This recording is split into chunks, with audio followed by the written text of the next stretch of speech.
So you could see a phenomenon develop where the Federal Reserve, even though they say they're going to contract, or maybe the price index goes down a little bit or whatever, they take it as justification that it's transitory, whatever, they're going to continue to engage in monetary easing in 2022.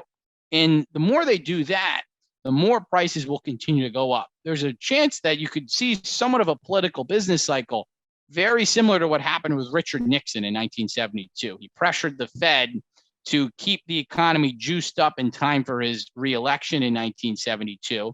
And this seems potentially likely with Biden, right? Biden wants a Fed that's easy. For first time in a long time, the Secretary of the Treasury was also a former Fed chair, okay, Janet Yellen. That's something that's very important to know. So I think the inflation, you're going to see inflationary pressures. Undeniably, some of the inflation at the beginning is supply shock induced. Now, of course, this is from the government lockdowns. The government thought that these supply shocks would go away relatively quickly.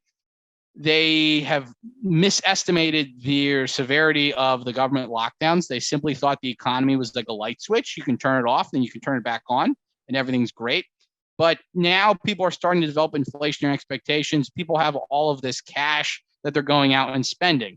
And of course, that is going to drive prices up further. I think it was a CNN reporter who said something like, the inflation is not a problem. People have all this money. And it was like, no, that you're getting the causation completely mixed up, right? It's all this money that's causing the inflation.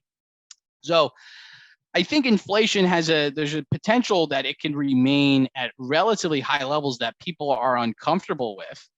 There are components that might go up or go down.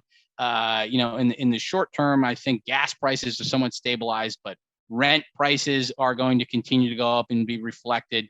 Inflation will it's certainly now becoming a problem that the politicians have not had to deal with for a long time, and it's going to force some tough decisions.